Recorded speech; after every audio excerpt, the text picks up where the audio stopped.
Hello students, so we are with another video of kinematics today.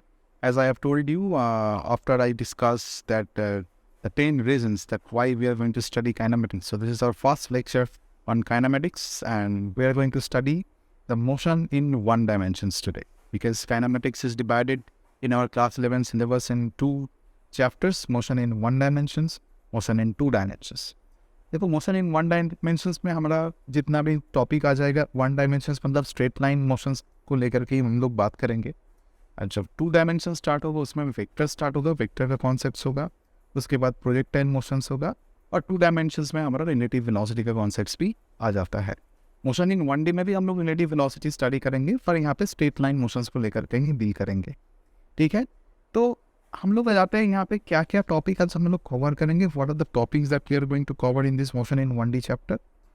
आज का जो topic होगा, आज का जो लेक्चर होगा, थोड़ा सा बेसिक टाइप का लेक्चर होगा। बेसिक लेक्चर में हम लोग डिस्टेंस में थोड़ा बहुत ये क्लास 9 में भी तुम लोग कर चुके हो, इसके ऊपर सारा प्रॉब्लम्स भी हम लोग करेंगे। ठीक है, तो डिस्टेंस एंड डिस्प्लेसमेंट, इसके एसोसिएटेड 2-3 प्रॉब्लम्स करेंगे।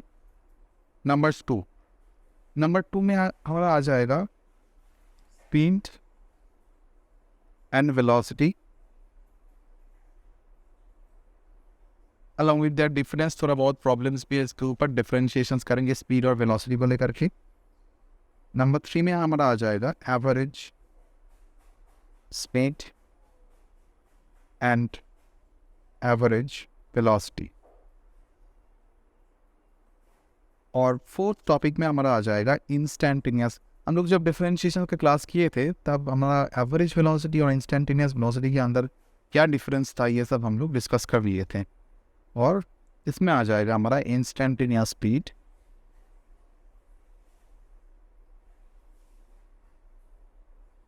And instantaneous velocity. ठीक है, ये सब डिस्कशन हमारा होगा। और लास्ट में हम लोग डिस्कस करेंगे एक्सेलरेशन। आज हम लोग इक्वेशन ऑफ मोशंस को स्टार्ट नहीं करेंगे। हम लोग ये पूरा लेक्चर को 3 लेक्चर में ब्रेकअप किया। पहला लेक्चर में हम लोग बेसिक चीज़ को लेकर के डिस्कस कर देंगे, ताकि तुम लोग जब आगे हम लोग आ जाएंगे, जब इक्वेशन ऑफ मोशंस डिस्कशंस होगा, ग्राफ डिस्कशंस होगा, रिलेटिव मोशंस डिस्कशंस होगा, ऐसे ना हो जाए कि हमारा बेसिक ही पता नहीं हो। ठीक है, तो बेसिक बहुत अच्छे से होना चाहिए, फिर धीरे धीरे हम लोग 3 लेक्चर में इसको कंप्लीट करेंगे और थोड़ा सा एडवांस लेवल का भी प्रॉब्लम करेंगे after completion of this entire. देखो प्रॉब्लम्स चलता रहेगा, ऐसे नहीं कि प्रॉब्लम्स नहीं होगा। हर एक लेक्चर के अंदर, हर एक टॉपिक के अंदर प्रॉब्लम होगा। Then will discuss the problem also separately in a separate video. और फाइनली हमारा आ जाएगा एक्सेलरेशन। इसमें भी हम लोग इंस्टेंटेनियस एक्सेलरेशन, एवरेज एक्सेलरेशंस को लेकर के बात करेंगे। एंड इवन अगर एक्सेलरेशंस का भी कोई हायर ऑर्डर डिफरेंशिएशन होता है तो वो क्या बनता है उसको लेकर के भी हम लोग बात करेंगे। ठीक है, so let us come with the kinematics. तो काइनेमेटिक्स क्या होता है, we already have told you in our short video that kinematics हमारा क्यों होता है। काइनेमेटिक्स हम लोग क्यों पढ़ेंगे। काइनेमेटिक्स में हम लोग बेसिकली मोशन और रेस्ट को लेकर के डील करते हैं। कोई भी ऑब्जेक्ट का मोशन एंड रेस्ट, इसको लेकर के डील करते हैं without finding out their cause. Without क्या होता है, without the cause of rest और द कॉज ऑफ मोशन। ठीक है, ये जो कॉज हो जाएगा मतलब किसके लिए मोशंस में है, कोई भी ऑब्जेक्ट मोशन में है और रेस्ट में आ गया, और कोई भी ऑब्जेक्ट रेस्ट में था वो मोशन में आ गया। इसका अगर कॉज तुमको फाइंड आउट करना है तो डेफिनेटली डायनामिक्स में अंदर आ जाता है। तो कॉज फाइंड आउट करने के लिए हमको चाहिए फोर्स। तो ये फोर्स जब ही आ जाएगा हमारा टॉपिक में, the force comes under the dynamics.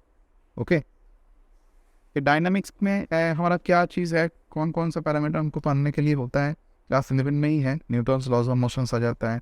ठीक है, पूरा डायनामिक्स के अंदर ये आ जाएगा। तो in this chapter we are solely going to study motion and rest of the object. ठीक है, not going to study why the object is in rest, why the object is in motion. Accelerations आया, पर किस लिए acceleration आया इसको लेकर के हम लोग यहाँ पर डील नहीं करेंगे। देखो इसका तो बहुत ब्रॉड वैरायटी ऑफ एप्लीकेशंस है, मैं ऑलरेडी डिस्कस कर चुके थे शॉर्ट वीडियोस में। क्या क्या broad variety of applications engineering में होता है, रोबोटिक्स में होता है, कोई भी रोबोट्स को मोशंस करवाओ, डिफरेंट कंडीशंस में छोड़ दो।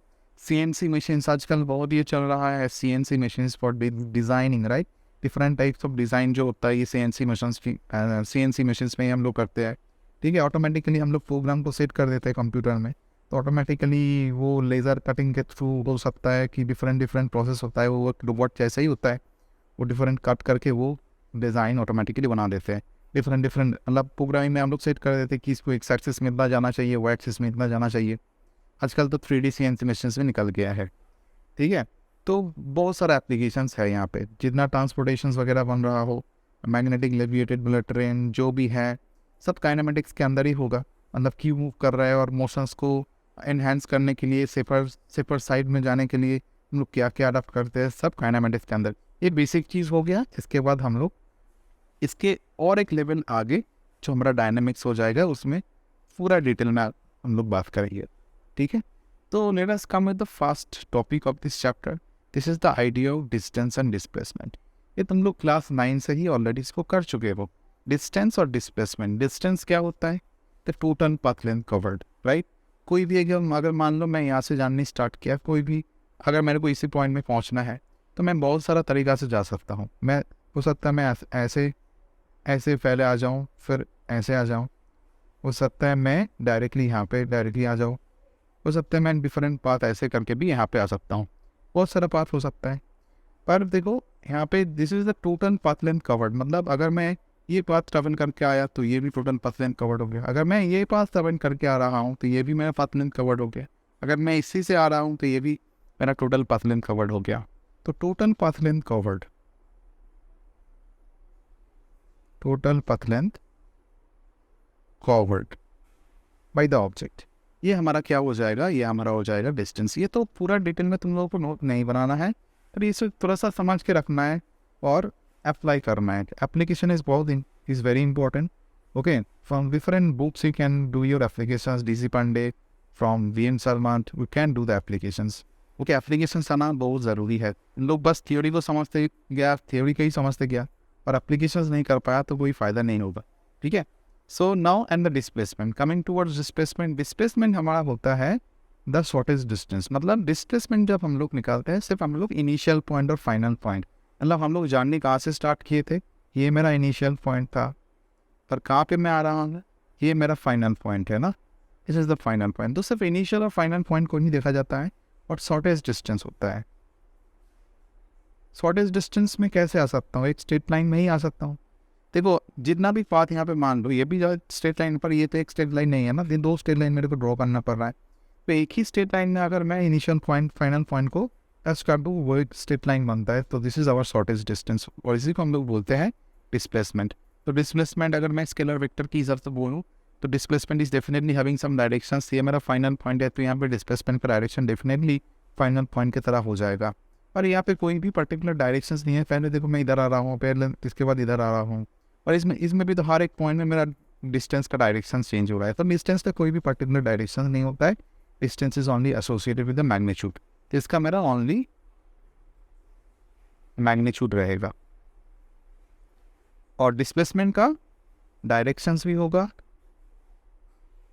और उसके साथ साथ मैग्नीट्यूड भी होगा, ठीक है। दोनों ही लेंथ है। Whenever you talk about in terms of fundamental quantity, दोनों ही मेरा लेंथ का ही क्वांटिटी है, दोनों का ही यूनिट सेम है।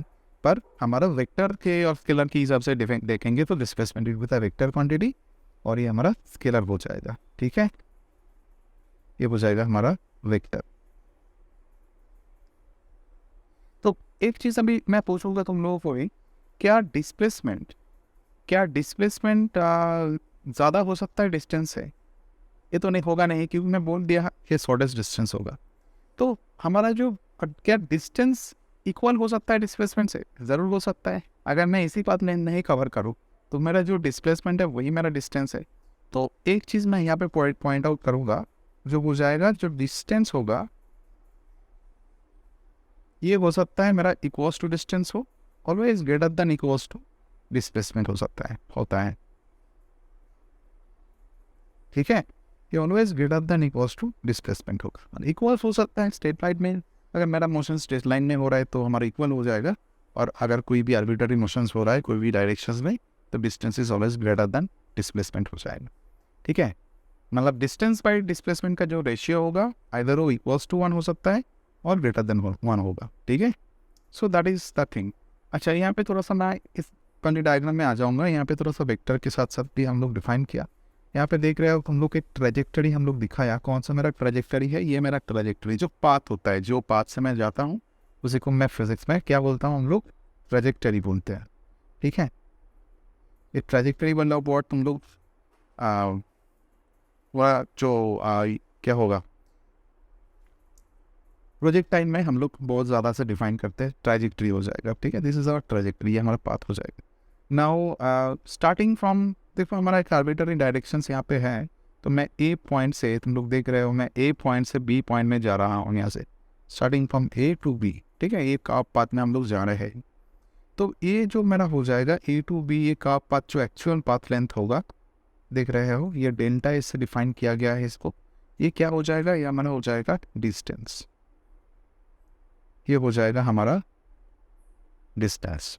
और जो शॉर्टेस्ट पाथ है जो देख रहे हो, this is our shortest path. अगर मैं फाइनल पॉइंट बी पे पहुंच रहा हूँ इसी शॉर्टेस्ट पाथ में, मतलब ये जो डेल्टा आर वेक्टर से दिखाया गया है कि डिस्प्लेसमेंट हमारा वेक्टर होता है, तो दैट इज आवर डिस्प्लेसमेंट हो गया।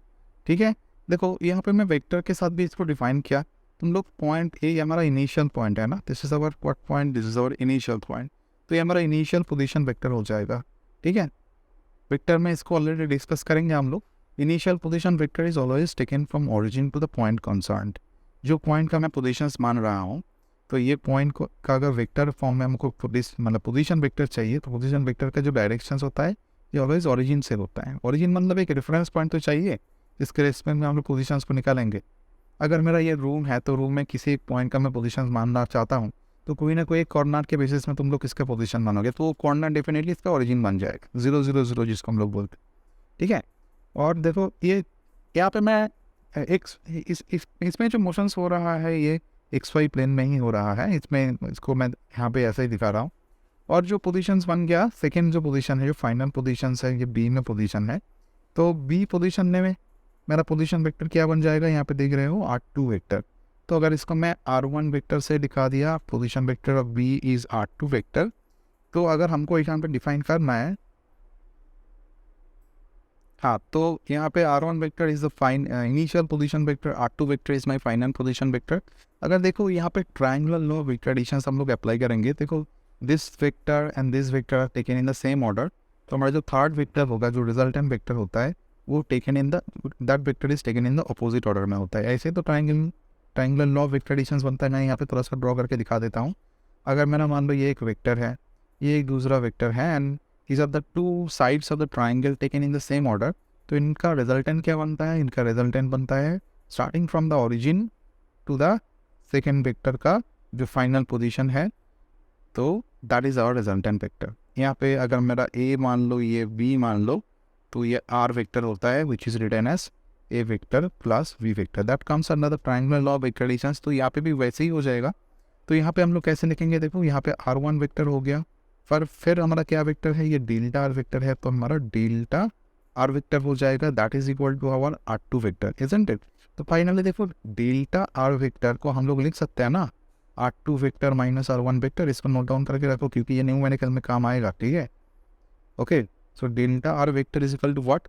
R2 vector minus R1 vector, final position vector minus initial position vector, यही मेरा डिस्प्लेसमेंट वेक्टर होता है। ठीक है, तो फाइनल से अगर मैं इनिशियल को सब्सट्रैक्ट करूंगा, फाइनल से मैं इनिशियल को सब्सट्रैक्ट करूंगा, तो मेरे को क्या मिल जाएगा? मेरे को मिल जाएगा डिस्प्लेसमेंट वेक्टर। ठीक है, so this is how find out. हम लोग नेक्स्ट टॉपिक में आ जाएंगे। नेक्स्ट टॉपिक के साथ से पहले हमारा एक न्यूमेरिकल्स भी है, एक छोटा सा न्यूमेरिकल्स होगा। ये न्यूमेरिकल्स इतना ज़्यादा तो कुछ ज़्यादा कॉन्सेप्ट इसमें नहीं लगेगा, जैसे इसको थोड़ा सा स्टडी करो और आंसर बताओ। तो देखो यहाँ पे जो डायग्राम दिख रहा है, थोड़ा पॉज करके इसको देख लो पहले तुम लोग। आई am not pausing it and giving you time because if I pause it, it will take so much of the video will be lengthy। तो हम लोग इसको स्टार्ट करेंगे। अगर तुम लोग खुद स्टार्ट करना चाहते हो, हर एक न्यूमेरिकल्स में तुम लोगों को ऐसे ही करना है। ठीक है, जब भी वीडियो को थोड़ा सा पॉज कर लेना और you try the numerical by yourself, then you can check whether your answer is correct or not.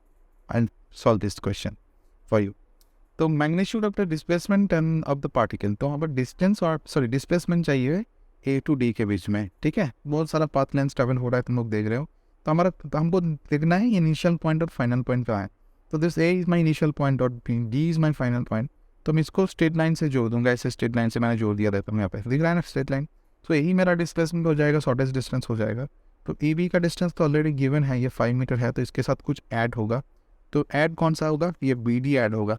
तो बी डी, ये जो बी डी सी देख लो, बी डी सी वाला ट्राइंगल देख रहे हो, तो यहाँ पे हम लोग अप्लाई करेंगे, क्या हो जाएगा यहाँ पे पिथागोरस थ्योरम अप्लाई करेंगे। P D square is equal to क्या हो जाएगा, B C square plus C D square हो जाएगा। मतलब यहाँ पे क्या है 5√2 स्क्वायर प्लस 5√2 स्क्वायर, राइट। तो ये हो जाएगा 50 + 50, मतलब ये हो जाएगा हमारा 100। तो बी डी का वैल्यू कितना हो जाएगा, √100 हो जाएगा, which is going to be 10। तो ये वैल्यू हमारा हो गया 10, मतलब 5 + 10 विच कम्स एज 15 मीटर, ठीक है। तो ऐसे हम लोग इसको सॉल्व करेंगे, शॉर्टेज डिस्टेंस हमको कंप्लीट करना है। कमिंग टू द नेक्स्ट एक असर्शन रीजनिंग बेस्ड क्वेश्चन है। असर्शन रीजनिंग बेस्ड क्वेश्चन हमारा अभी नेट पे भी बहुत आ रहा है, तो इसको थोड़ा सा ध्यान से करो, और बोर्ड के लिए तो इंपॉर्टेंट है ही, ठीक है। तो ये असर्शन रीजन को हमको दोनों स्टेटमेंट दिया गया है, दोनों स्टेटमेंट को स्टडी करके हमको बोलना है कौन सा ऑप्शन यहाँ पे सही रहेगा, ठीक है। पॉज करके ट्राई करो। तो बोला गया है displacement of the body may be 0 when the distance travel by the body is not 0। Displacement 0 हो सकता है पर डिस्टेंस 0 नहीं होगा। इसको थोड़ा सा कैसे सॉल्व करना है मैं बोल रहा हूँ। यहाँ पे देखो स्टेटमेंट थोड़ा सा पढ़ो, 5 ऑप्शंस बताया गया है। तो मैं क्या बोलूँगा, तो लोग इसको ट्रू और फॉल्स के बेसिस में जज करो, ठीक है। तो displacement of the body can be 0। देखो डिस्प्लेसमेंट तो 0 हो सकता है ना, तो ये सही है। और डिस्प्लेसमेंट कैन नॉट बी 0, ये भी सही है। मतलब अगर मैं इसी पॉइंट से स्टार्ट करके मैं यहाँ पे गया, फिर इसी पॉइंट से मैं यहाँ पे वापस आया, सेम पॉइंट में वापस आया, ठीक है। मेरा अगर इनिशियल और final position, initial point and final point अगर मेरा सेम होगा, अगर मेरा ये सेम है, तो मेरा डिस्प्लेसमेंट कितना बन जाएगा, डेल्टा और वेक्टर कितना बन जाएगा, डेल्टा और वेक्टर डेफिनेटली हमारा 0 ही बन जाएगा ना। Displacement 0, same initial point final point हमारा सेम है ना। तो R2 - R1 क्या हो जाएगा, वही तो होगा, 0 होगा। तो एंड डिस्प्लेसमेंट 0 नहीं हो सकता है। डिस्प्लेसमेंट क्योंकि यहाँ से देखो, यहाँ पे मैं आ रहा हूँ क्योंकि सिर्फ मैग्नीट्यूड है ना, इसका नेगेटिव कुछ कॉन्सेप्ट नहीं होगा। यहाँ से मैं लौट रहा हूँ सेम पोजीशन में, तो कुछ ना कुछ तो पाथ लेन में ट्रैवल कर रहा हूँ, तो पाथ लेन यहाँ पे ऑलवेज ट्रैवल होगा। तो ये मेरा ट्रू स्टेटमेंट हो गया। और सेकेंड में रीजन में क्या दिया गया है, displacement is the longest distance between the initial and final position, ये हो जाएगा हमारा फर्स्ट, यहाँ शॉर्टेस्ट डिस्टेंस होता है। तो पहला वाला ट्रू, सेकेंड हो गया फॉल्स। तो assertion is true but the reason is false, यहाँ पे ऑप्शन नंबर 3 में दिख रहा है, ठीक है। गलती होता है क्या, गलती होता है 1 और 2 के बीच में। देखो यहाँ पे क्या बोला गया है, दोनों को सही है and the reason is the correct explanation. और इसमें नंबर 2 में बोला गया है both assertion reason is true, reason is not the correct explanation. अगर दोनों ही ट्रू आ गया तो 1 और 2 के बीच में तुमको ऑप्शंस को चूज करना है थोड़ा सा ध्यान से, क्योंकि यहाँ पे मान लो मेरा ये वाला सही होगा, ठीक है, both of the correct explanation. देखो ये ट्रू है, अगर इसके साथ इसका कुछ लिंक है, because this one is supporting, okay, the assertion is true because the reason is supporting। अगर because है, अगर हमारा आंसर yes आ गया तो दोनों में रिलेशन है, तो हमारा ऑप्शन नंबर 1 आ जाएगा। अगर दोनों इंडिविजुअली है, मतलब अगर मैं देखूंगा assertion is true because reason is not explaining the state, right। अगर रीजन के साथ assertion, दोनों अलग अलग स्टेटमेंट है, दोनों अलग अलग ट्रू है, पर एक दूसरे के साथ मिलता जुलता नहीं है, तब हमारा रीजन करेक्ट एक्सप्लेनेशन नहीं होगा, तब ऑप्शन नंबर 2 में हमको आंसर करना पड़ेगा। देखो बाकी ऑप्शंस तो ईजिली आ जाता है, पर 1 और 2 के बीच में ही प्रॉब्लम आता है, ठीक है। इसको थोड़ा सा ध्यान में रखते हुए करना पड़ेगा। कमिंग टू द नेक्स्ट हमारा क्या दिया गया, एक क्वेश्चन है, देखो इस क्वेश्चन को थोड़ा ध्यान से पढ़ो। बोला गया displacement x of a particle moving in 1 dimensions मतलब स्ट्रेट लाइन में हम लोग मूव कर रहे हैं, okay, under the action of the constant forces related to the time by the equation t is equal to what, t is equal to √x + 3, where x is in meter and t is in seconds. Find the displacement of the particle from t is equal to 0 to t is equal to 6 second. तो हमको क्या करना होगा, यहाँ पे बोला गया है डिस्प्लेसमेंट फाइंड आउट करो, t is equal to 0 से लेकर के t is equal to 6 second के बीच में। तो बस कुछ नहीं है, यहाँ पे कैसे कैलकुलेट करेंगे टाइम। यहाँ पे देखो x जो है ये फंक्शन ऑफ टाइम है, x क्या है, x यहाँ पे फंक्शन ऑफ टाइम है, ठीक है। अच्छा, यहाँ पे हमारा जो t का वैल्यू दिया गया है, ये बोला गया है कितना, ये बोला गया है रूट ओवर ऑफ x, क्या बोला, +3 बोला। तो रूट ओवर ऑफ x का वैल्यू कितना हो जाएगा, t-3 हो जाएगा। तो x का वैल्यू कितना हो जाएगा यहाँ पे, t-3 का होल स्क्वायर बन जाएगा। बस ये आ गया x का वैल्यू। तो x as a function of time हमको मिल गया। तो हम लोग देखेंगे डिस्प्लेसमेंट। डिस्प्लेसमेंट मतलब क्या होता है, final position minus initial position. देखो फाइनल पोजीशन कहाँ पे हो रहा है, t इज इक्वल टू 6 में, ये हमारा फाइनल पोजीशन बतलाएगा। तो this will give us final positions, right. And t is equal to 0, ये हमारा इनिशियल पोजीशंस बतलाएगा। तो हमारा डेल्टा x का जो वैल्यू होगा, ये हम लोग x2 माइनस x1 से ही करेंगे। x2 माइनस x1 मैं नहीं लिखूंगा, नहीं लिखूंगा, x at time 6 minus x at time 0, यही तो होगा, ठीक है। तो टाइम 6 यहाँ पे 6 में बताऊंगा तो 6 माइनस 3 होल स्क्वायर हो जाएगा। 6 माइनस 3 होल स्क्वायर कितना हो जाएगा, 3 स्क्वायर मतलब 9 हो जाएगा। माइनस अगर मैं t के जगह में 0 बैठाऊंगा, 0 सेकेंड अभी बैठाना है, 0 माइनस 3 का होल स्क्वायर हो जाएगा। तो ये -3 का स्क्वायर करेंगे तो 9 ही हमारा आ जाएगा, ठीक है। तो यहाँ पे कितना हो जाएगा, ये 9 हो जाएगा। तो 9 माइनस 9 हो जाएगा हमारा 0। तो यहाँ पे डिस्प्लेसमेंट कितना आ गया, डिस्प्लेसमेंट आ जाएगा हमारा 0, ठीक है। ऐसे हमको आंसर करना है। बस यहाँ पे मैं क्या किया, यहाँ पे t के जगह में 6 बैठाया, फिर t के जगह में 0 बैठाया, ठीक है। That is how you have to do the answer. देखो 9 और 9 दोनों आ रहा है, सब्सट्रैक्ट करेंगे तो 0 आ जाएगा, राइट। तो ऐसे हमारा डिस्प्लेसमेंट डिस्टेंस होता है। Now will come to the next topic. Next topic हमारा क्या है, एवरेज वेलोसिटी, एवरेज स्पीड। पहले मैं बता दूँ स्पीड और वेलोसिटी के अंदर जो डिफरेंस है ये तुम लोग जानते हो। डिस्प्लेसमेंट बाई टाइम जब हम लोग करेंगे तो इसकी हमारा speed displacement by time velocity देता है, डिस्टेंस बाई टाइम, क्योंकि वेलोसिटी और स्पीड के अंदर ऐसे नहीं कि डिफरेंस है, डिफरेंट डिफरेंस है। तो अगर मैं थोड़ा सा इसको एक बार मैं बोल ही देता हूँ,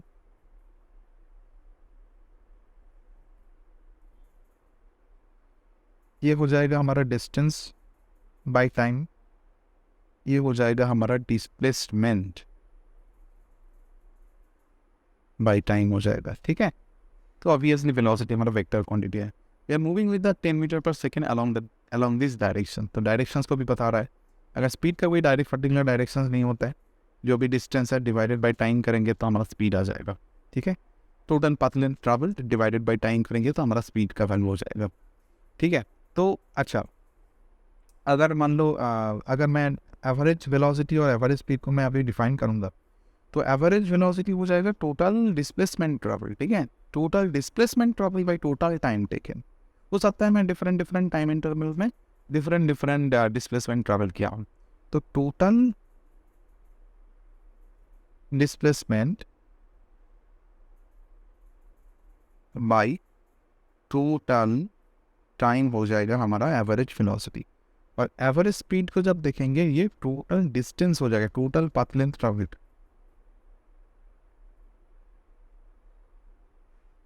डिवाइडेड बाई हो जाएगा हमारा टोटल टाइम, ये हो जाएगा हमारा एवरेज स्पीड, ठीक है।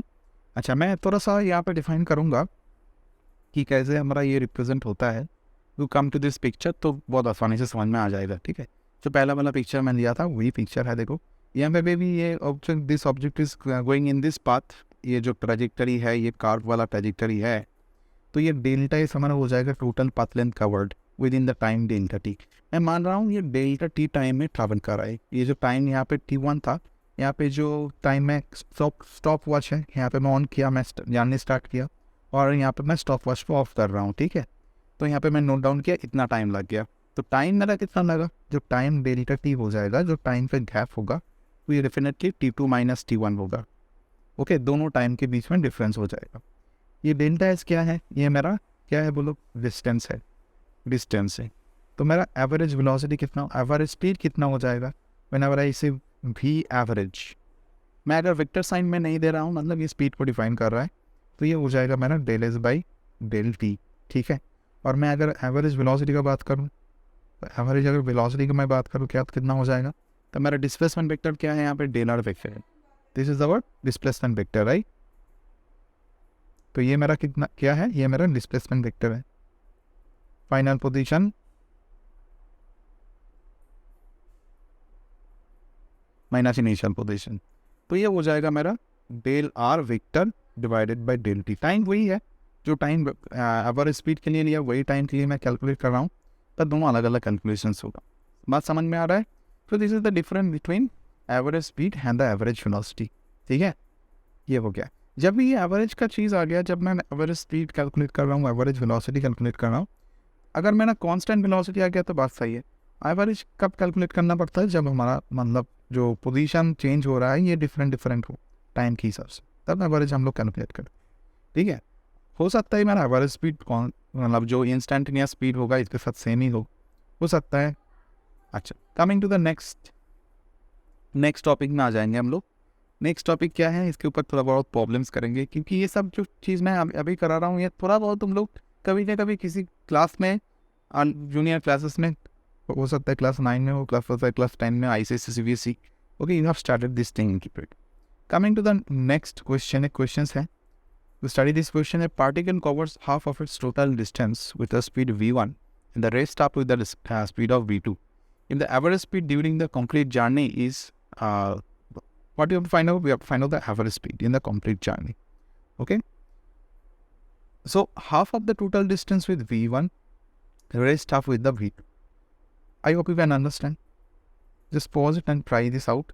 Okay, if the question is given in terms of value also, देखो यहाँ पे जो ऑप्शंस दिया गया होगा और यहाँ पे जो ऑप्शंस होगा हमारा एक्चुअल आंसर, वो एक फॉर्मेट भी है। इस फॉर्मेट को तुम लोगों को ये फार्मूला भी हो जाएगा, ये फार्मूला को याद भी रखना है। तो हमारा जब भी ये वैल्यू से दिया गया जाएगा, अगर मैं वैल्यू को वहाँ पे पुट कर दूंगा डायरेक्टली मेरा आंसर आ जाएगा।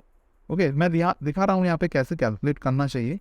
ठीक है, मान लो ये जो टोटल पाथ लेंथ है इसका हाफ मतलब यहाँ पे मैं मान रहा हूँ, तो ये टोटल पाथ लेंथ को मैं 2s मान लूँगा। ठीक है, 2s मान रहा इसलिए क्योंकि हमारा कैलकुलेशन में ईजी होगा।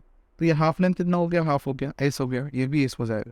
तो बोला गया है इससे हाफ दिन यहाँ पे मैं पहुँचा कितना वेलोसिटी से, v1 से, and from this point to this point with what velocity, we have gone with the velocity of v2.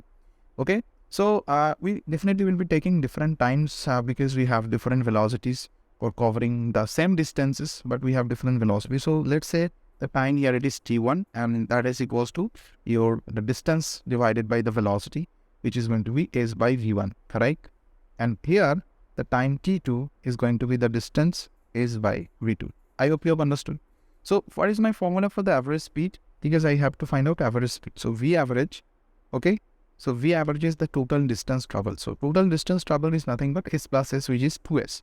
Okay, so 2s divided by the total time taken. Total time is t1 plus t2. So I put the values of t1 by t1 and t2. So you get 2s divided by s by v1 plus s by v2, right? So what we are getting finding then? So we have 2s, and if we calculate, we'll be getting what? We'll be getting v1 s plus v2s divided by v1 v2. Now if I take s common, this s and s gets cancelled out. So finally we get 2 v1 v2. This v1 v2 goes up and we have v1 plus v2. So this is the formula of v average also. Okay, and this formula is only valid whenever we travel the total distance. Suppose half of the total distance with this velocity and remaining half with this velocity, then only you can apply this formula. It's not that जो मेरा total distance दिया गया है, मान लो मेरा ये वाला portion इतना वेलोसिटी से हमने ट्रैवल किया, दूसरा पोर्शन हमने डिफरेंट वेलोसिटी से ट्रैवल किया, तब तो मेरा जो स्टेप्स है उसी को फॉलो करना है। Total distance by total time को हमको कैलकुलेट करना पड़ेगा। अगर मेरा हाफ करके कवर हो रहा है तो डायरेक्टली तुम लोग इसको एक फॉर्मूला की तरह लिख सकते हो, 2 v1 v2 by v1 plus v2. So that comes under a formula also. Just remember this formula. Okay, इसको नोट डाउन करके रखना. पर वही होगा, इस मतलब उसी केस में अप्लाई होगा जब मेरा हाफ करके डिस्टेंस ट्रैवल हो रहा है. ठीक है, with the different speeds. So coming to the next question now.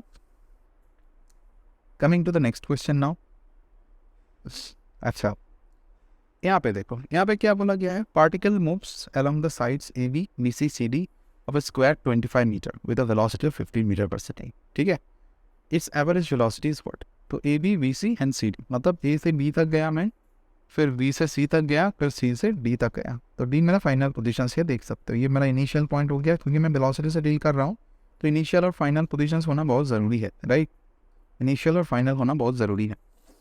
तो मैं देखूंगा यहाँ पे स्क्वायर का बोला गया है, साइड 25 मीटर बोला गया है, तो हमको एवरेज वेलोसिटी चाहिए. और यहाँ पे बोला गया है वेलोसिटी. ठीक है, with the velocity of 25 metre per second. तो एवरेज वेलोसिटी हमको कैलकुलेट करना होगा.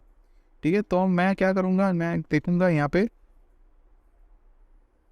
तो मैं कैलकुलेट कर लूँगा total time first of all. तो टोटल टाइम कैलकुलेट करने के लिए देखो मैं 3 पाथ ट्रैवल किया, तो यहाँ पे टाइम T1, यहाँ पे टाइम T2, यहाँ पे टाइम T3 को मैं कैलकुलेट कर लूँगा पहले, क्योंकि ऐसे ही दिया गया है। ए बी को ट्रैवल किया 25, ए बी मतलब 25 विद 15 मीटर पर सेकेंड, तो टाइम मतलब एस बाई वी हो जाएगा यहाँ पे।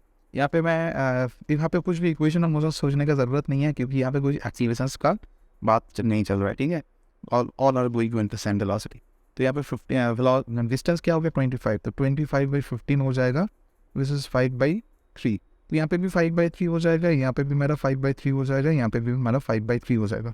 मतलब जो टोटल टाइम है, so total time is how much, total time is nothing but T1 + T2 + T3। मतलब यहाँ पे सेम ही आ रहा है, तो 3 × 5/3 कर दूंगा मैं, तो ये 5 सेकेंड हो जाएगा मेरा टोटल टाइम, ठीक है।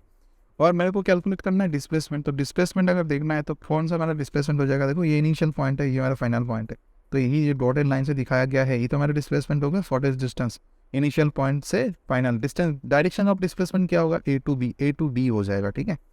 तो मेरा ये कितना वैल्यू है, 25 है, सो दैट इज 25।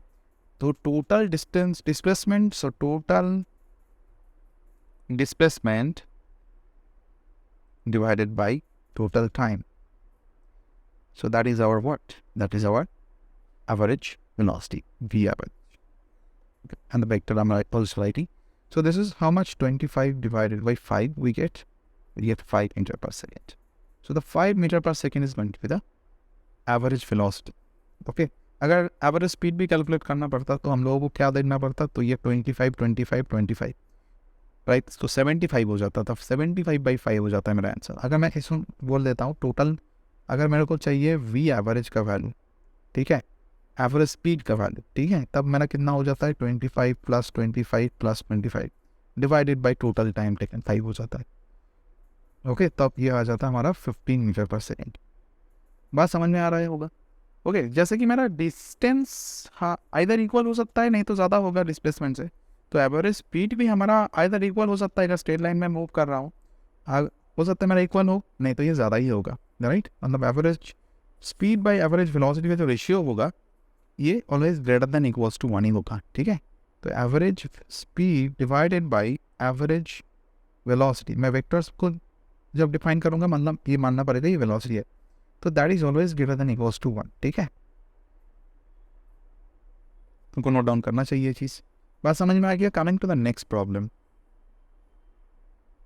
देखो इसी प्रॉब्लम में ये ऑलमोस्ट सेमी प्रॉब्लम है जो मैं पहला वाला प्रॉब्लम को सॉल्व किया।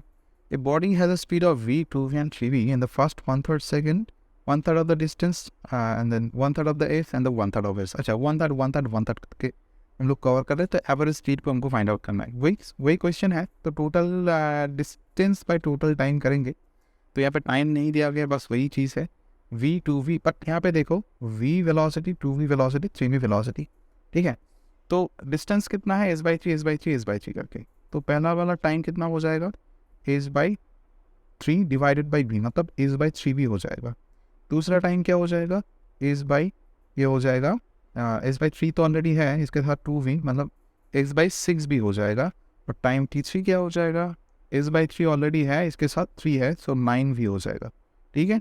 और टोटल डिस्प्लेसमेंट अगर हमको डिस्टेंस देखना है तो s + s/3 + s/3 + s/3, तो ये सिंपली हमारा हो जाएगा कितना, एस हो जाएगा। ओके, तो अभी करो, मेरे को एवरेज स्पीड चाहिए, तो वी एवरेज को मैं फाइंड आउट करूँगा। कैसे फाइंड आउट करूँगा, एस डिवाइडेड बाई ए कितना हो जाएगा, अगर ये अच्छा इसको मैं एक काम कर सकता हूँ, s/3 को तुम लोग कॉमन ले लो, तो कितना हो जाएगा, ये 1 हो जाएगा, प्लस ये हो जाएगा हमारा 1/2, ये हो जाएगा 1/3, ठीक है। तो एस मेरा कैंसिल आउट हो गया, और यहाँ पे मैं करूँगा इसको, तो 3 हो जाएगा, और नीचे यहाँ पे मैं कैलकुलेट कर लो, 1 + 1/2 मेरा हो गया 3/2, 3/2 + 1/3, ये तो करना है। तो ये कितना हो जाएगा, 6 हो गया, ये हो जाएगा हमारा इस, ओके। तो फाइनली ये हमको कितना मिल गया, हाँ, तो ये हो जाएगा 6 × 3 हो गया, और डिवाइडेड बाई ये हो जाएगा, अच्छा 3 9 and 9 and 2 9 and 2 11 हो जाएगा, मतलब ये हो जाएगा 18/11, राइट। तो ये हो जाएगा हमारा 18/11। अच्छा, यहाँ पे एक v मिस आउट हो गया, मैं यहाँ पे v था ऑलरेडी, यहाँ पे देखो v है, तो यहाँ पे is/3v होगा, राइट। यहाँ पे नीचे एक v आएगा, is/3v होगा, तो ये v ऊपर चला जाएगा, तो v एक्चुअली यहाँ पे आ जाएगा, तो v हो गया, तो 18/11 v हो जाएगा option number 3। Understand, simple question है। तो वही मैंने किया, total distance by total time taken, तो टाइम को मैंने इंडिविजुअली कैलकुलेट कर लिया, ऐसे ही होता है, ठीक है। Coming to the next question. अच्छा, नेक्स्ट क्वेश्चन भी हमारा एक असर्शन रीजनिंग बेस्ड क्वेश्चन है, तो यहाँ पे देख लो, बोला गया है the average speed of a body over a given interval of time is equal to the average velocity of the body in the same interval of time if the body moves in a straight line in one direction। सही है, obviously सही है। अभी मैंने बताया ना, अगर मेरा पाथ स्ट्रेट लाइन में ही ट्रेवल हो रहा है, तो जो डिस्टेंस होगा, डिस्प्लेसमेंट होगा, सेम ही होगा, तो डेफिनेटली उसमें एवरेज स्पीड और एवरेज वेलोसिटी सेम होगा। बिकॉज इन दिस केस देखो यहाँ पे बिकॉज ऑलरेडी जोड़ दिया गया है, in this case the distance travel by the body is equal to displacement taken by the body, मतलब ये भी ट्रू स्टेटमेंट हो गया। अभी हमको देखना है ए और बी के बीच में, तो बिकॉज से मैच कर रहा है ना, रीजन सपोर्ट कर रहा है फिर को, मतलब रीजन सपोर्ट करेगा, तो क्या हो जाएगा ऑप्शन नंबर ए। देखो option number 1, if the assertion and the reasoning are true, reason are true, the reason is going to be the correct explanation of the assertion. Reason support कर रहा है assertion को, तो that is going to be your option number 1, right. Coming to the next. अच्छा, next question का देखो, यहाँ पे वेक्टर से रिलेटेड क्वेश्चन है। If a particle is moving in such that the position coordinate x y are 2 metre, 3 metre at t is equal to 0, तो t is equal to 0 मतलब जो मतलब ओरिजिन है, जब टाइम में जब मैं शुरुआत किया t इक्वल्स टू 0, तो पोजीशंस क्या, ओरिजिन क्या हो गया, 2,3 हो गया, initial vector, initial position vector, okay, initial position coordinate, sorry not vector, I am not expressed in the vector here, and in the time 2 second this is the position coordinate, and in the time t equals to 5 second, sorry,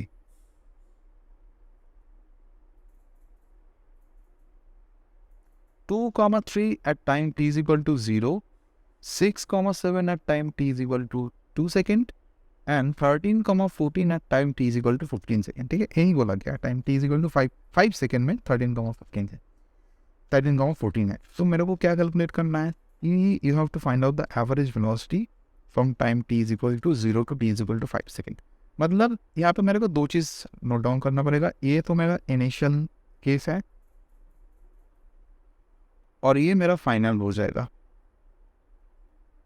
तो मैं एक चीज़ करूँगा यहाँ पे देखो आई cap जे cap मतलब vector के unit vector में एक्सप्रेस किया गया है, तो इनिशियल पोजीशन कोऑर्डिनेट ये 2,3 क्या होता है, ये मेरा इनिशियल, इसको हम लोग बोलते हैं, जब वेक्टर को डिफाइन करेंगे तो बहुत आसान हो जाएगा, चीज़ कुछ नहीं है, बहुत सिंपल सा फंडा है, इनिशियल पोजीशन कोऑर्डिनेट हो जाएगा ये। देखो बीच वाला चीज़ को मैं लेकर कुछ डीलिंग नहीं करूँगा, इसलिए क्योंकि मेरे को इनिशियल और फाइनल पॉइंट से मतलब है, okay, we are finding the average velocity. तो जब मैं r1 वेक्टर मतलब इनिशियल पोजीशन वेक्टर को मैं डिफाइन करूँगा, ये प्लेन में हो रहा है, एक्स वाई कोऑर्डिनेट में हो रहा है, अगर स्पेस में होता तो एक्स वाई जेड तीनों कोऑर्डिनेट मतलब तीनों पोजीशंस मतलब it will be represented as x y z, मतलब तीनों कोऑर्डिनेट्स हमको चाहिए। तो r1 क्या हो जाएंगे यहाँ पे 2i कैप, मतलब एक्स एक्सिस में मेरा 2 है और y एक्सिस में मेरा 3 है। जब मैं यूनिट वेक्टर डिफाइन करूँगा तब ये बहुत इजीली समझ में आ जाएगा, 2i कैप प्लस ये हो जाएगा 3j cap, and the final vector r2 vector that is our 13i cap plus 14j cap. बस ये हमारा मिल गया। तो हमको क्या चाहिए, एवरेज वेलोसिटी चाहिए। एवरेज वेलोसिटी को फाइंड आउट करना होता है तो डेल आर वेक्टर मतलब displacement vector by total time होता है। तो डिस्प्लेसमेंट वेक्टर कितना हो जाएगा, final position vector minus initial position vector divided by the time taken.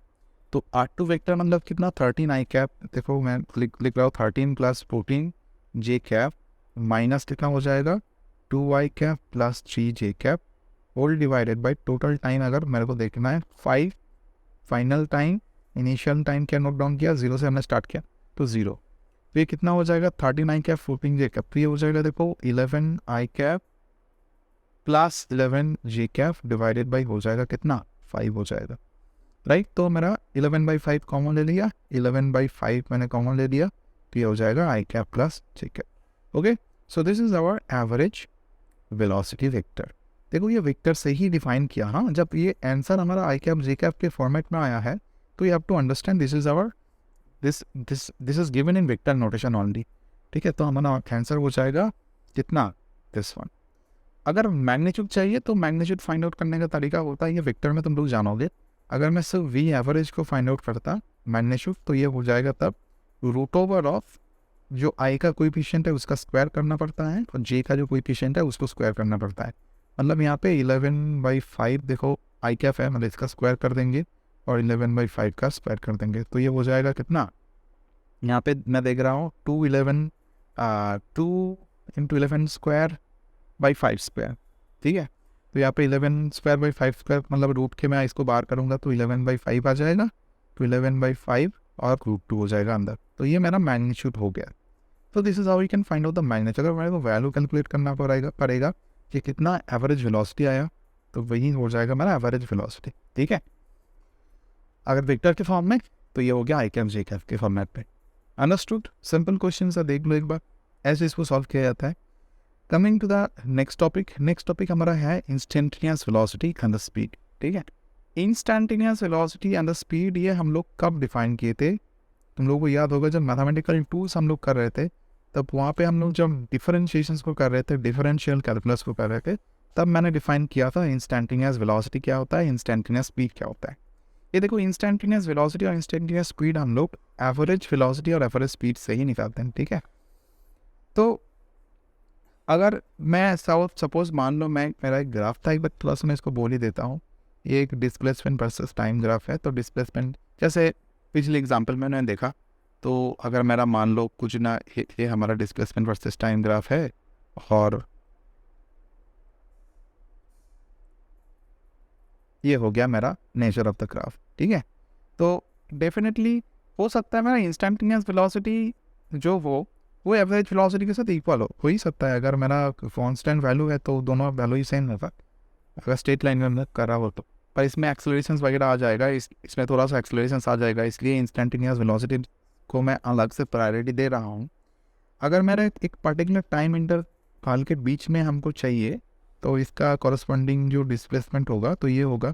तो अगर मेरे को स्लोप ड्रॉ करना है, we are going to draw the slope like this. तो एक सेकेंड से स्लोप ड्रॉ होगा, मतलब ये जो वैल्यू होगा डेल एस होगा और ये जो वैल्यू हो गया डेल टी होगा। तो यहाँ पर del s by del t मैं करता हूँ, तो मेरे को क्या निकल के आएगा, ये हमारा मतलब ये क्या था, एवरेज वेलोसिटी वगैरह था, राइट। ये हमारा एवरेज वेलोसिटी था।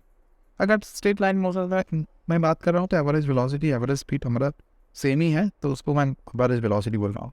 अगर वही चीज़, अगर वही ग्राफ को मैं ऐसे ड्रॉ करूँ, सेम ग्राफ ही है मेरा, अगर एक पर्टिकुलर टाइम इंस्टेंट में मेरे को चाहिए, इसी टाइम इंस्टेंट में मेरे को वेलोसिटी चाहिए, तो मैं क्या करूँगा, मैं इसमें एक ड्रॉ करूँगा टेंजेंट। तो टेंजेंट ड्रॉ करना पड़ता है।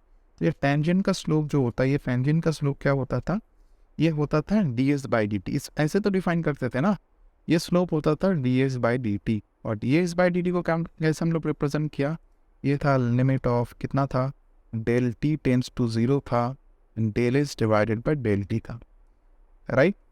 यही तो था, मतलब जो एवरेज वेलोसिटी का एवरेज वेलोसिटी ही है, पर इसमें लिमिट को हम लोग डेल टी टेंड्स टू 0 कर देंगे। टाइम का जो गैप था उसको मैं एक ही टाइम में कन्वर्ट कर दूंगा, मतलब वही पर्टिकुलर इंस्टेंट में हमारा वेलोसिटी हमारा क्या है। ओके, तो ये ds/dt से हम लोग रिप्रेजेंट करते हैं, राइट। तो instantaneous velocity is written as ds/dt। ये तभी होगा, देखो एक चीज़ में यहाँ देखो डिफरेंशिएशन कहाँ पे कैसे लग रहा है। यहाँ पे अगर वैल्यू मेरा एस कांस्टेंट है, मतलब पोजीशन अगर मेरा चेंज नहीं कर रहा है, मान लो ग्राफ मेरा कुछ ऐसा है, अगर पोजीशन चेंज नहीं हो रहा है, तो एस अगर कांस्टेंट होता है तो कांस्टेंट का डिफरेंशिएशन का वैल्यू 0 हो जाएगा, मतलब यहाँ पे मेरा कोई इंस्टेंटेनियस वैल्यू रहेगा ही नहीं। ठीक है, अगर मेरा एस का वैल्यू पोजीशन अगर चेंज नहीं कर रहा है। पर अगर कांस्टेंट नहीं हो, अगर मेरा कोई फंक्शन ऑफ टाइम हो, अगर टाइम के साथ ये चेंज हो रहा हो, तभी मेरा ये इंस्टेंटेनियस वेलोसिटी कुछ वैल्यूज आएगा। ठीक है, so that is the instantaneous velocity ds/dt। I have to differentiate okay the displacement over the time t। जब भी इंस्टेंटेनियस का केस हो रहा हो तब हमारा डिफरेंशिएशन आ जाएगा। So I you have understood the instantaneous case also. Coming to some problem जहाँ पर डिफरेंशिएशन का डेफिनेटली एप्लीकेशन ही होगा। देखो यहाँ पे क्या बोला गया है, a particle moves along a straight line such that its displacement with the time is given as this. ये तो डिस्प्लेसमेंट हो गया t cube minus 60² plus 3d plus 4 metres. The velocity when the acceleration is zero. अच्छा, acceleration भी थोड़ा बहुत यहाँ पे कॉन्सेप्ट हम लोगों को देखना पड़ेगा। मेरे को वेलोसिटी कैलकुलेट करना है जब एक्सेलरेशन जीरो हो, मतलब एक्सेलरेशन को कैलकुलेट करना है टाइम कैलकुलेट करने के लिए, उसी टाइम में मेरा वही टाइम हमको अप्लाई करना है वेलोसिटी के केस में। तो इसको मैं एक बार डिफरेंशिएट करूँगा, मतलब ds/dt निकालूंगा तो हमारा क्या इंस्टेंटेनियस वेलोसिटी निकल के आ जाएगा। तो क्या हो जाएगा डिफरेंशिएशन इसका, 3t² हो जाएगा माइनस 12t हो जाएगा प्लस 3 हो जाएगा। तो देखो यहाँ पे वेलोसिटी भी फंक्शन ऑफ टाइम है, मतलब वेलोसिटी हमारा कांस्टेंट नहीं है, मतलब इसका कुछ एक्सेलरेशंस है। तो मैं इसको दोबारा डिफरेंशिएट कर रहा हूँ, तो एक्सेलरेशन आ जाएगा dv/dt, डबल डिफरेंशिएशन। ऐसे भी लिख सकते हो इसको d², हम लोग बात किए थे ऑलरेडी डिफरेंशियल कैलकुलस में, d²s/dt²।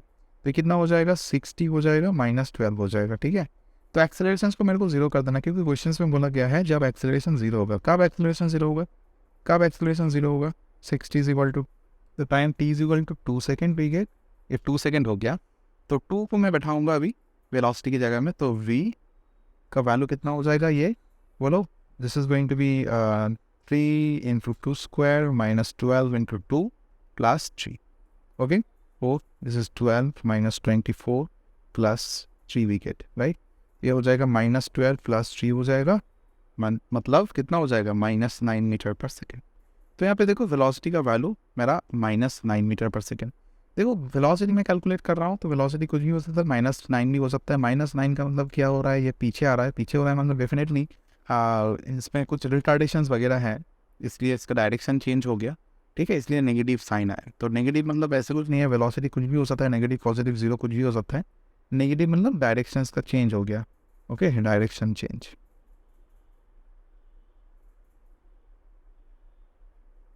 अंडरस्टूड। Coming next. अच्छा देखो इस क्वेश्चन में क्या बोला गया है, यहाँ पे 3t is equal to √3x plus 6 है। Describes the displacement of the particle, x is in metre, t is in second, the displacement with the velocity zero. बस वही टाइप का क्वेश्चन है, जब वेलोसिटी को मैं जीरो कर दूंगा डिस्प्लेसमेंट कैलकुलेट करना है। मतलब यहाँ पे क्या हो जाएगा, √3x इज इक्वल टू हो जाएगा 3t माइनस 6, राइट। तो यहाँ पे 3x का वैल्यू हो जाएगा, देखो। अच्छा, इसको मैं काम करता हूँ, 3 को कैंसिल आउट कर देता हूँ। 3x के क्या हो जाएगा, 3t माइनस ये 6 का कितना हो जाएगा, होल स्क्वायर हो जाएगा। मतलब x का जो वैल्यू होगा 3t माइनस 6 का होल स्क्वायर डिवाइडेड बाई 3 हो जाएगा, यही तो होगा, राइट। बोला गया है क्वेश्चन में डिस्प्लेसमेंट कैलकुलेट करो जब वेलोसिटी जीरो है। तो मैं इसको देख रहा हूँ, इसी को उठा दो। ठीक है, मेरे को कैलकुलेट करना है dx/dt, वही तो होगा जब वेलोसिटी जब जीरो हो। तो यहाँ पे मैं डिफरेंशिएट करूँगा both side with respect to t। तो ये हो जाएगा 3 कांस्टेंट है तो 3dx/dt हो जाएगा। ठीक है, 3dx/dt। तो यहाँ पे मैं डिफरेंशिएट करूँगा विद रिस्पेक्ट टू टाइम, मेरे को डिफरेंशिएट करना है। तो यहाँ पे हो जाएगा 2 इंटू 3t माइनस 6, मैं चेन रूल को अप्लाई कर रहा हूँ। ओके, इंटू यहाँ पे हो जाएगा 3। कैसे डिफरेंशिएट किया, d/dt है ना, 3t माइनस 6 का होल स्क्वायर है, तो यहाँ पे 2 ये आगे आ जाएगा। तो जो भी है मैं तो यहाँ पे t के रेस्पेक्ट में कर रहा हूँ, 3t माइनस 6 के रेस्पेक्ट में तो नहीं कर रहा हूँ ना। तो इसको पहले डिफरेंशिएट करो, फिर t के एसोसिएटेड पार्ट को डिफरेंशिएट करो दोबारा। तो 2 हो जाएगा, ये 3t माइनस 6 का 2 माइनस 1 हो जाएगा, मतलब 1 हो जाएगा इनटू, देखो 3t माइनस 6 को मैं दोबारा डिफरेंशिएट करूँगा यहाँ पे। तो सिर्फ 3t माइनस 6 को डिफरेंशिएट करूँगा तो 3 हो जाएगा, 6 का डिफरेंशिएशन 0, तो ऐसे आ जाएगा। तो ये कितना हो जाएगा, 6 इंटू 3t माइनस 6 हो जाएगा। अच्छा, इसको मैं कट कर दिया तो dx/dt का जो वैल्यू होगा ये कट होकर के 2 हो जाएगा, बस 2 इंटू 3t माइनस 6। तो क्या बोला गया है, वेलोसिटी जब जीरो होगा, मतलब इसको मैं जीरो कर दूंगा। ठीक है, मतलब यहाँ पे क्या होगा, मेरा 3t माइनस 6 का वैल्यू ही जीरो होगा, 2 तो जीरो नहीं हो सकता है ना। तो t का वैल्यू कितना होगा, ये 2 सेकेंड। देखो यहाँ पे भी t का वैल्यू 2 सेकेंड आ गया। तो बस कुछ नहीं, t का वैल्यू को पुट करो, इसी में पुट करोगे अभी t का वैल्यू को। तो मैं क्या करूँगा, 3 इंटू 2 माइनस 6 का ये होल स्क्वायर हो जाएगा डिवाइडेड बाई t हो जाएगा। अच्छा, ये तो आ गया 6 माइनस 6, तो मेरा आंसर आ जाएगा 0। ठीक है, तो ऑप्शन नंबर 4 मेरा करेक्ट आंसर होगा। ठीक है, so this is how we find out the answer. बात समझ में आ गया। और जो लास्ट टॉपिक, आज का जो लास्ट टॉपिक है वो है हमारा एक्सेलरेशन से। तो देखो acceleration is nothing but the rate of change of velocity. Acceleration vector quantity होता है। Okay, this is what, this is your rate of change of velocity. We write a as what? dv by dt. अगर मेरा velocity constant है, अगर velocity constant है तब तो मेरा एक्सेलरेशन 0 हो जाएगा. अगर वेलोसिटी कांस्टेंट नहीं है, ओके, तो मेरा एक्सेलरेशन रहेगा. अगर चेंज ऑफ जो वेलोसिटी हो रहा है ये रेगुलर इंटरवल में हो रहा हो तो एक्सेलरेशन यूनिफॉर्म होगा. तो इसमें भी दो टॉपिक होगा, यूनिफॉर्म, नॉन यूनिफॉर्म. जब मेरा क्या है वेलोसिटी की, इसमें भी यूनिफॉर्म नॉन यूनिफॉर्म होता है. मैं इसको डिफाइन उतना ज़्यादा से नहीं किया क्योंकि ये तुम लोग ऑलरेडी क्लास 9-8 में कर चुके हो. ठीक है, यूनिफॉर्म नॉन यूनिफॉर्म. यूनिफॉर्म मतलब अगर मेरा वेलोसिटी का एक्सेलरेशन का जो वैल्यू है ये कांस्टेंट हो, मतलब ये हमारा फंक्शन ऑफ टाइम ना हो. ठीक है, टाइम के ऊपर डिपेंड नहीं कर रहा हो. और ये अगर कांस्टेंट ना हो, मतलब एक्सेलरेशन से फंक्शन ऑफ टाइम हो, तब ये नॉन यूनिफॉर्म हो जाएगा. ठीक है, मतलब चेंज ऑफ वेलोसिटी जो हो रहा है ये बहुत हैप्पैज़ार्डली हो रहा है. मतलब इसको भी हम लोग डिफरेंशिएट करेंगे तो हमारा कुछ नया पैरामीटर मिल जाएगा. मतलब D a by d T हम लोग करेंगे यहाँ पे तो D a by d t का वैल्यू 0 हो जाएगा क्योंकि मेरा एक्सेलरेशन कांस्टेंट है. इसको डिफरेंशिएशन करूँगा तो मेरा 0 हो जाएगा. पर यहाँ पे d a by d t का वैल्यू 0 नहीं आएगा. Right, the d a by d t is not going to be 0. यहाँ पे d a by d t को हम लोग बोलते हैं जार्क. ठीक है, इसका डिफरेंशिएशन मतलब rate of change of acceleration जो है जार्क. अगर कोई बस में चल रहे हो जार्क और ये बस बहुत इधर उधर जार्किंग करके जा रहा है, इसका ना कुछ पैटर्न है, कुछ मतलब कोई भी वेलोसिटी इंक्रीज और डिक्रीज होना का कुछ पैटर्न नहीं है, ये चेंज रेगुलर इंटरवल में नहीं हो रहा है, तो ये हमारा जार्क बन जाएगा. मतलब एक्सेलरेशन भी जो हो ये भी टाइम के साथ चेंज हो रहा हो तब ये जार्क हो जाता है. जार्क का भी डिफरेंशिएशन होता है, क्राइडल बन जाता है वो. ठीक है, वो हायर ऑर्डर डिफरेंशिएशन में आ जाएगा. So I hope you have understood the acceleration. ये भी हमारा वेक्टर क्वांटिटी है, rate of change of velocity dv by dt. Okay, coming to one question. हमारा जो इक्वेशंस और मोशंस यहाँ पे बनेगा सब यूनिफॉर्म एक्सेलरेशंस को लेकर के ही हम लोग बनाएंगे. ठीक है, तो यहाँ पे बोला गया देखो position vector r of a particle varies. अच्छा, यहाँ पे पोजीशन वेक्टर को दिया गया है. ठीक है, इन टर्म्स ऑफ वेक्टर देख रहे हो, वैल्यू थोड़ा सा देख लो जूम कर पे. तो ये हो गया r vector is equal to half t square i cap minus 4/3 t to the power 1.5 j cap 2t k cap. ठीक है, देख लिया, नोट डाउन कर लिया. R is in meter, T is in seconds. तो क्या फाइंड आउट करना है? Find out the suitable expression for its velocity and acceleration as a function of time. हो सकता है मेरा एक्सेलरेशन कांस्टेंट हो सकता है मे भी हो.